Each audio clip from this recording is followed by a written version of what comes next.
Julio Jones arrived at the Tennessee Titans facility yesterday. Exciting times. Ooh, private jet. Here's the thing, though. Look at this guy is, just a professional athlete. If I'm John Robinson, I'm not leaning in for a hug with this guy. I'm not standing next to Julio Jones because it just points out to everybody one of these guys is in great shape and the other one is not. That was the first thing I thought of when I saw that. I'm not going near Julio Jones with a camera around. It's nice. That guy, he is in great shape. Oh, he is a specimen of specimens. I mean, he really is. First off, great luggage. That's when you know you're a real star. When they sign you or trade and then they send the personal team jet for you, that's when you know you're like in the upper stratosphere of players in the NFL. And John Robinson's cool. He's the kind of guy, he could check his ego. He's like, I've been around these studs all my life. I'm not a stud. They are. Who cares what I look like? He's all about football. But like Mike, Julio, I saw him on the field in the 2009 National Championship game when they were playing Texas, right? I was on the field for pregame out in the Rose Bowl. And I can remember seeing him out there, and it was one of those moments, just like you've heard me with Calais Campbell, where I just looked at him and I went, oh my gosh, that's Julio Jones? That's a receiver built like that? Muscles popping out everywhere. I mean, he is a specimen of specimens, no doubt. Meanwhile, I have this image of Pat Bowlen sending a Piper Cub to pick you up when you signed with the Broncos. The taxi. Or they sent me a yellow taxi. Here you go. Yeah, there was nothing sent for me. Now, Corey Davis was a top 10 pick of the Tennessee Titans. They didn't pick up the fifth-year option. I saw someone point out, and this was one of those, like, man, I wish I would have thought of it. They could have had Corey Davis on a fifth-year option. I think it was Mike Sando of The Athletic.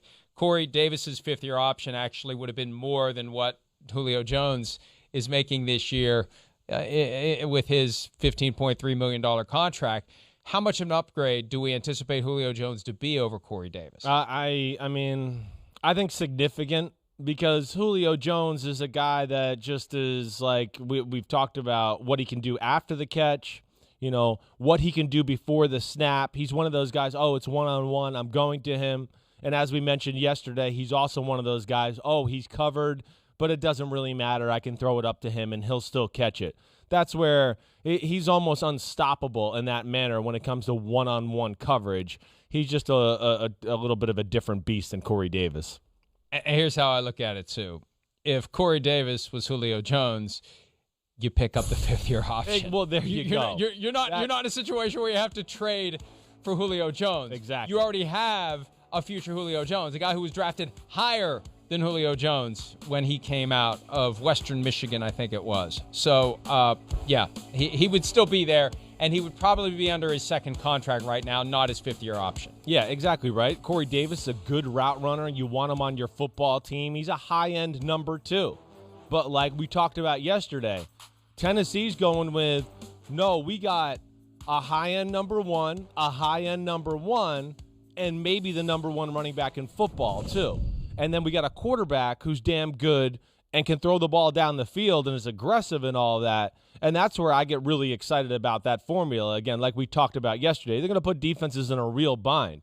It's rare to have a team that can run the ball like that and have 2 options on the outside that are truly game changers. And that's, I think, the beauty of the trade altogether, because you can get away with one guy on the outside and, we're going to shade the safety over there to protect our corner, but we can bring down the other safety and help out in the run game a little bit and do that.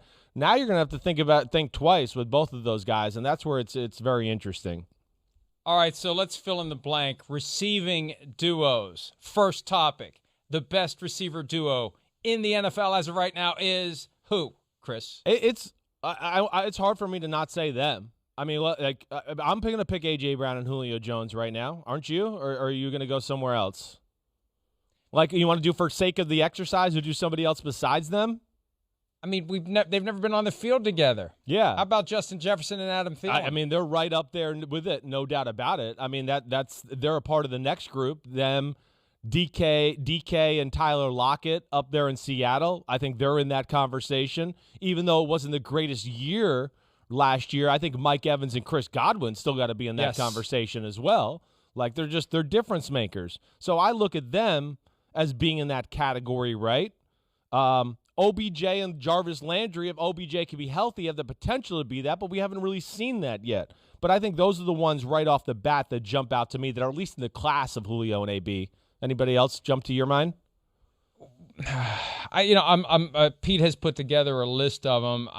There aren't two that I just say, wow, bang, pow. Those guys are combined. Now, you've got teams that maybe have, you throw in a tight end like the Chiefs. Like, I'm not going to say Tyreek Hill and Mecole Hardman, but you throw in Travis Kelce and it becomes a lot more attractive. Right. But just talking about receivers, that may be it. All right, let's try this. The most up-and-coming receiver duo in the NFL is who? Ooh. Up-and-coming.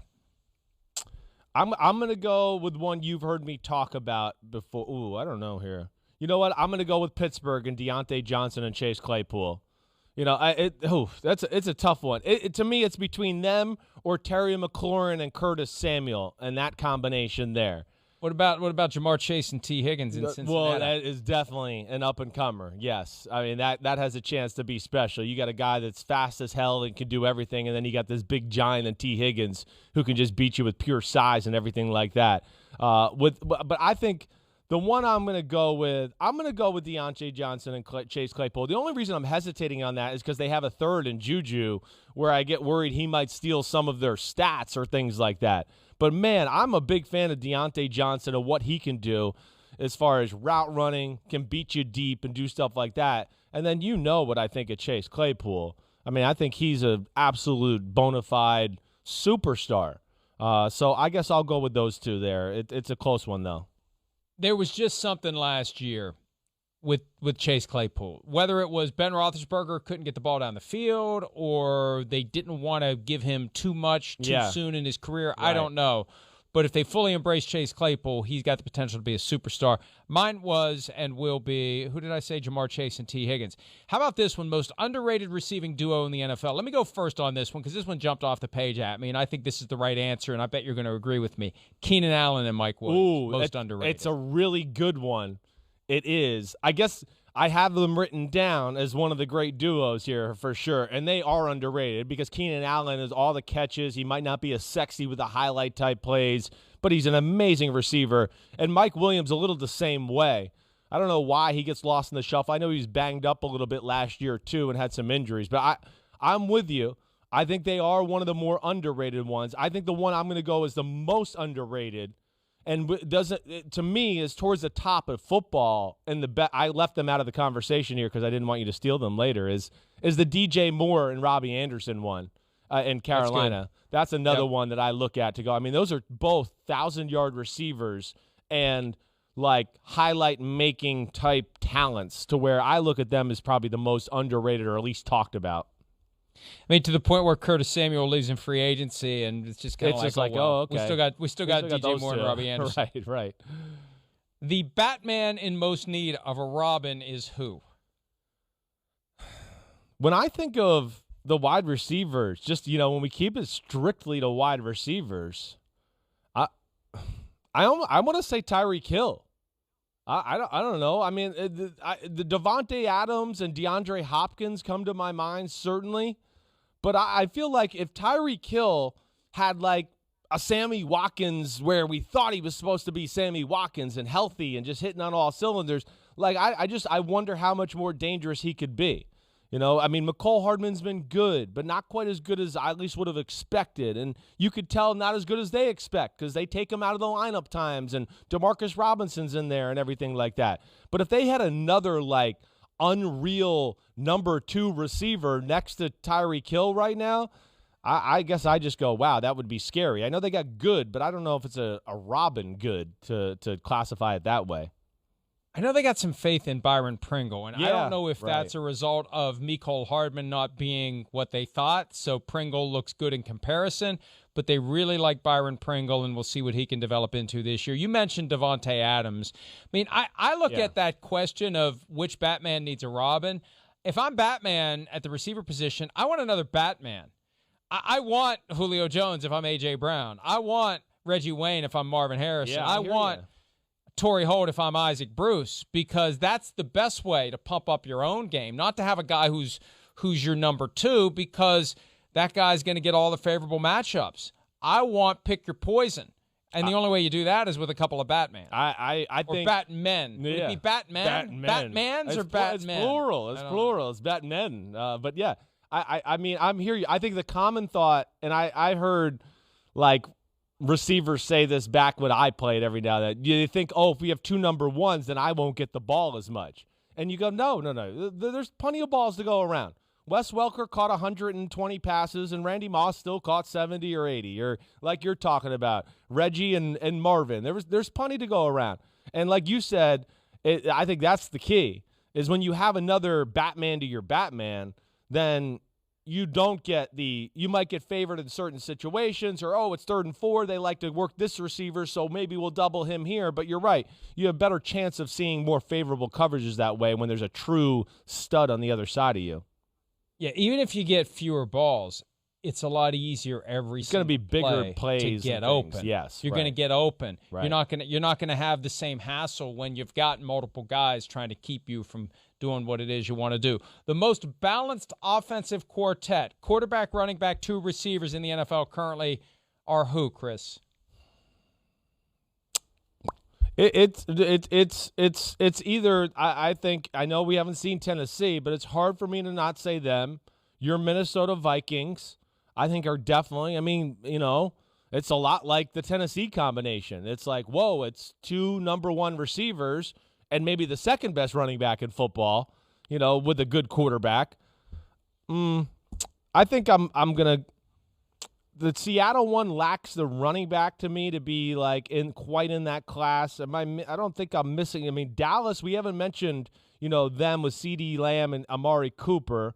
I still think I'm going to go Julio and A.J. Brown here with Ryan Tannehill and Derrick Henry. I'm surprised you haven't started blowing the horn, but Kirk Cousins, Dalvin Cook, Justin Jefferson, good. Adam Thielen. I know. Offensive line needs to hold its own. Irv Smith needs to take advantage of the openings now that he's the primary tight end. Defense needs to be a little better than it was last year, but that foursome, I don't. Well.